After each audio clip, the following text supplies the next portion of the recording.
Hello everyone, welcome back to my channel Mind Your Exam. So in this video we will be studying about Hamming codes and how are they performed or used both at the sender side as well as the receiver side. So starting with what is Hamming code.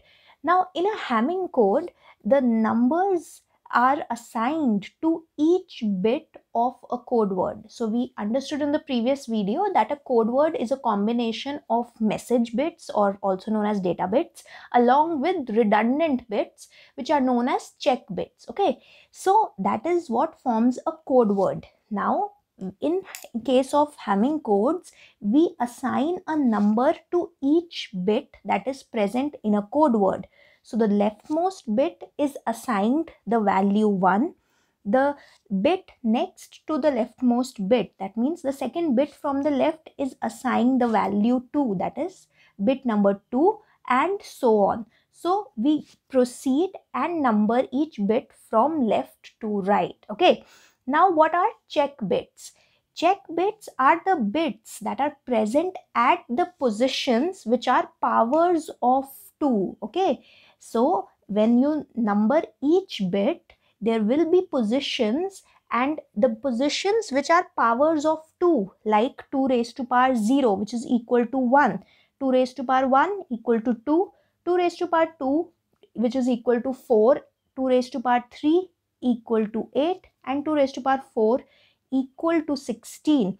So the bits present at position 1, position 2, position 4, position 8, position 16, and so on will be known as check bits or the redundant bits. Now these are the bits which help in error detection and correction. Okay, so we know that code word consists of redundant bits or check bits which are present at locations which are powers of 2, and the bits that are present at positions other than powers of 2 are known as message bits or data bits. Okay, so all the remaining bits that are present at positions which are not powers of 2 are known as message bits. Okay, now if we want to perform error detection and correction using Hamming code, what we will do, at the sender side we will have a message, and in this case the message is of 7 bits, which is 1 0 1 1 0 0 1. So now this particular one is the most significant bit and of the message, and this is the least significant bit of the message. So now if we write the code word corresponding to this message, then the code word will have 11 bits containing this message and 4 bits containing the check bits corresponding to this message. Okay, so it will be an 11,7 code word where 11 denotes N and 7 denotes M, such that N is equal to M plus R. R is the number of check bits or redundant bits, M is the number of message bits, and N is the total number of bits, which is a sum of M and R that forms the code word. Okay, now we will assign these message bit to the correct location. So I have created a code word consisting of 11 positions, 11 bit, and the most significant bit of the message will come at the right side here, because the code word starts from 1 2 3 4. That means 1 is the least significant bit. Okay, so now this code word will contain some check bits and some message bits. Check bits are the locations which are powers of 2. That means the bit position 1, the bit position 2, bit position 4, bit position 8 in this case are the check bits, the 4 check bits. Okay, and the remaining are the message bits. Now we have to calculate the check bits at the sender side from the message bits. So that is why it is a block code, as we studied in the previous video. So first we assign the message bits to the correct location. So the most significant message bit, which is 1 here, will go to message location 7, or the 11th bit here, which is message bit 7. The second most significant bit, which is 0, will be coming at bit position 10. Then double 1 would come at bit position 9 and 7. We will not write at bit position 8 because it is a check bit position. Then the remaining bits, that is 0, 0, 1, will occupy the location 6, 5 and 3 because the bit locations 4, 2 and 1 are reserved for check bits. Now once we have assigned the message bits to their correct locations, we now have to calculate the check bit. So what is the rule for calculating the check bits? The rule says that the value of a check bit will be calculating using all those message bits as well as check bits whose binary representation contains this check bit. So this might be a little confusing, but I'll explain this to you. So to calculate every check bit, we will use some message bits as well as some other check bits or this particular check bit only. And let's see how we'll do that. So if we have to calculate the value of check bit 1, then first we will write the binary representation of all these numbers which are appearing in the code word. That means all the bit locations. We will write the binary representation of 1, 2, 3, 4 and till bit location 11. So how do we write 1 in binary form?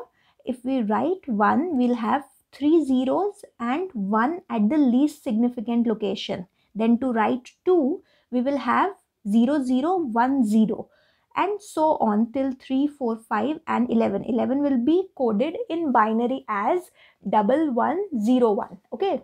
Now, after writing the binary representations, we will have to see that in which binary representations this particular check bit is appearing. That means check bit 1 means the least significant bit, and all those binary representations in which the least significant bit is set to be 1 will be included in the calculation of this check bit. So let us find out. Least significant bit means the last bit. So we have to find out all the binary representations where the last bit is set to 1. So here in the first case, the binary representation of 1 has the last bit or the least significant bit set to 1. So we write here 1. Then the next binary representation which has the least significant bit to be set as 1 is 3. And then we have 5, then we have 7, then we have 9 and finally 11. So 1, 3, 5, 7, 9 and 11. These bit locations 1, 3, 5, 7, 9 and 11 will be used for calculating check bit 1. Okay. Now let's see how we'll do that. So we are calculating check bit 1. So right now we do not have a value of this location. We'll see at locations 3, 5, 7, 9 and 11 what bits are present. So at 3 we have the value 1. At 5 we have the value 0. At 7 we have 1. 9, at location 9 also we have 1, and at location 11 also we have 1. So I have written the corresponding values present in this code word for these bit locations except for 1, because 1 we are calculating. Now we have got these values and we have to check how many 1s are appearing in all these locations. So the number of 1s are 1, 2, 3 and 4. Since even number of 1s are appearing and we are following even parity. Even parity means even number of 1s should appear. Then we will assign the value 0 to this particular check bit. Okay. So let's see for other bits how we are calculating so that this example becomes more clear to you. Now we have to calculate check bit 2. Here we have calculated the value of check bit 1. So I'll write 0 here. Okay. Now to calculate the value of check bit 2, I will have to see in which binary representation the second least significant bit is set. That means the bit that represents 2 has to be set. Only those numbers will be used for computing the value of check bit 2. So we'll see the second to the left bit, that means the second last bit, is set to 1 in case of 2, then in case of 3, then we'll have 6, because this second last bit, or the bit that actually represents 2 raised to the power 1 equal to 2, is set here. Similarly, in 7, 10 and 11, the second to the left bit is set as 1. So all these locations 2, 3, 6, 7, 10 and 11 will be used for computing the value of check bit 2. Now let us write the values that are present at these bit locations. We'll not write the value as 2 from at bit location 2, because we are calculating the value for bit location 2 here. Okay, so let's write the value for bit location 3. At 3, 1 is present. Then at location 6, 0 is present. At location 7, 1 is present, so we write down 1 here. Then at location 10 and 11, 0 and 1 are present, so we write down 0 and 1 here. Now we have to calculate how many ones are present in all these bits. A total of 3 ones are present. Since we are following even parity, so if odd number of ones are present, because total 3 ones are present, since we have to follow even parity and the number of ones here are odd, so we will make the total number of ones even by writing 1, adding another 1 for check bit 2. So the value of check bit 2 will be 1.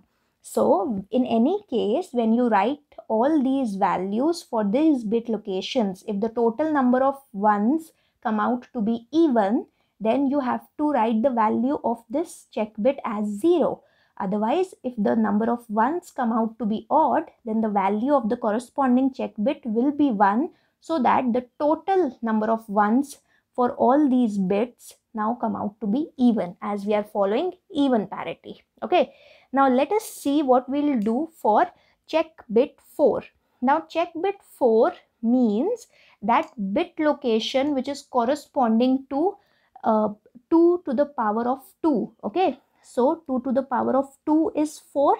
So we will see at which binary locations, in which binary representations the bit, the third left bit is set as 1. That means the bit corresponding to the location 2 raised to power 2 has to be set. Only those locations will be used for calculating the check bit number 4. So let us see.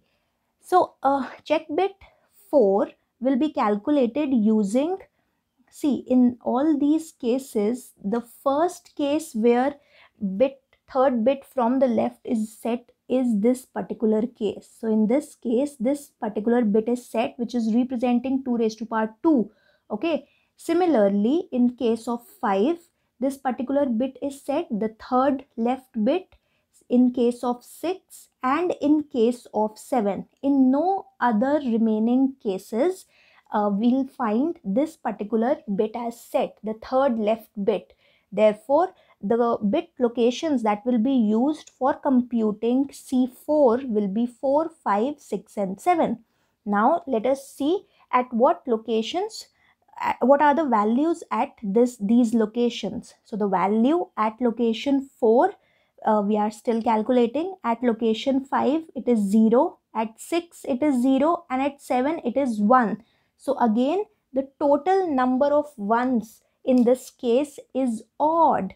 So we will put another 1 and the value of check bit 4 will become 1 here, similar to the value of check bit 2, because that was also odd. Now similarly for check bit 8, we will find out the binary representations for which the most significant bit in this case. That means the fourth bit from the left is set, and that will happen only in the case of 8, 9, 10 and 11.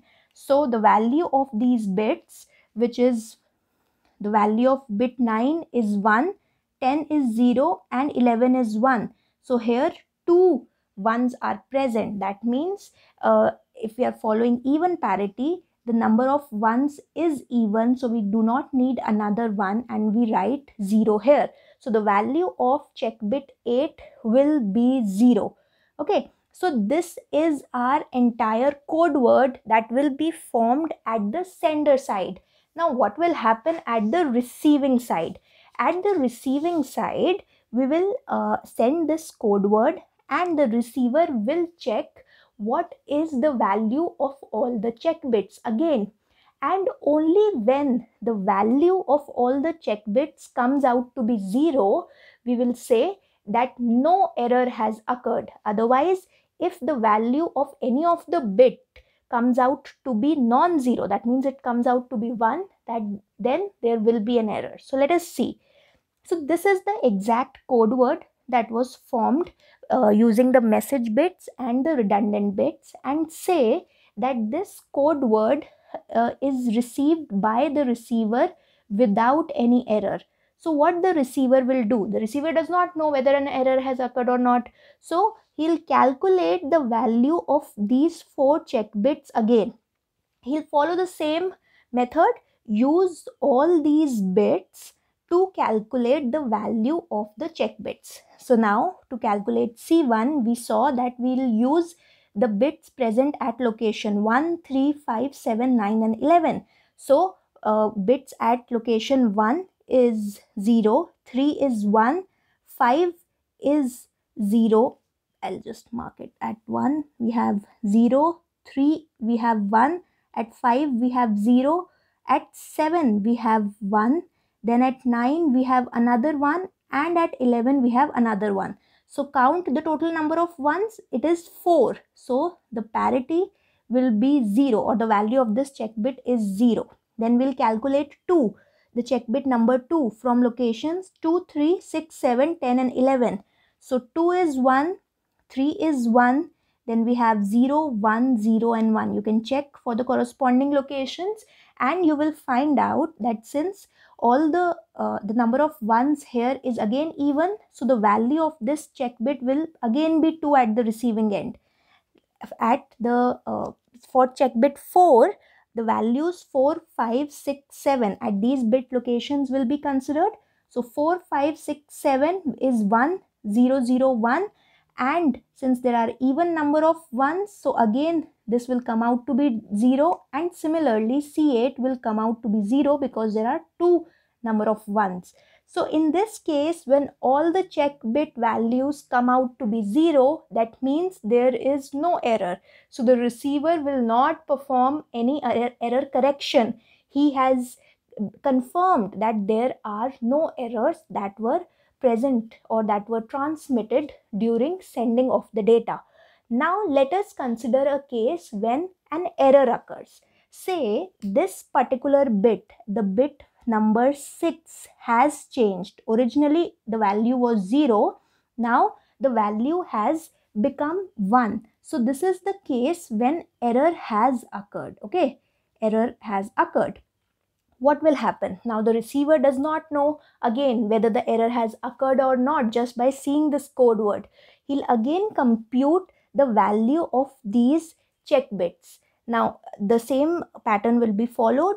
All these bit locations will be used and their corresponding values will be written down, and we'll see if the value of all these check bits comes out to be 0 or not. Now since the bit 6 is coming in C4 and in C2, only the parity or the value of these 2 bits will be reversed. Let us see how. Now when we calculate the value of C1, we will use the same values 0, 1, 0, 1, 1, 1 because it does not contain the bit 6 that has been reversed. So its value of check bit 1 will come out to be 0. Now for check bit 2, the values will be 2, the values at locations 2, 3, 6, 7, 10 and 11. So 2 is 1, 3 is 1, 6 again is 1. Here it was 0. and the remaining bits 7, 10 and 11, the values are 101. So the total number of ones here are 5. That means odd number of ones. So the value of this check bit will have to be 1 in this case. The receiver will calculate the value and he'll say that the value of this check bit is 1. Then he'll calculate C4. Since 6 is appearing here also and its value is 1 in the error message that has been received, so the value of the check bit will be 1 again, because the total number of bits here are odd. So to make even parity, we need another one. So we set C4 as 1. Now the value of C8 will remain unaffected because it is again following even number of ones, so the value will be 0. Now as soon as the receiver sees that 2 bits have been their value is coming out to be 1, so he knows that an error has occurred. Now to see which error has occurred, he'll find out the value 0110. So he'll write down this particular check bit order: check bit 1, check bit 2, check bit 3, check bit 4, and find out the decimal number corresponding to this binary location. So this value is 6, and this shows the receiver that the 6th bit has an error. Okay, so Hamming code has been used by the receiver to detect the error when he saw that the value of some check bits are coming out to be non-zero. He knew that some error has occurred.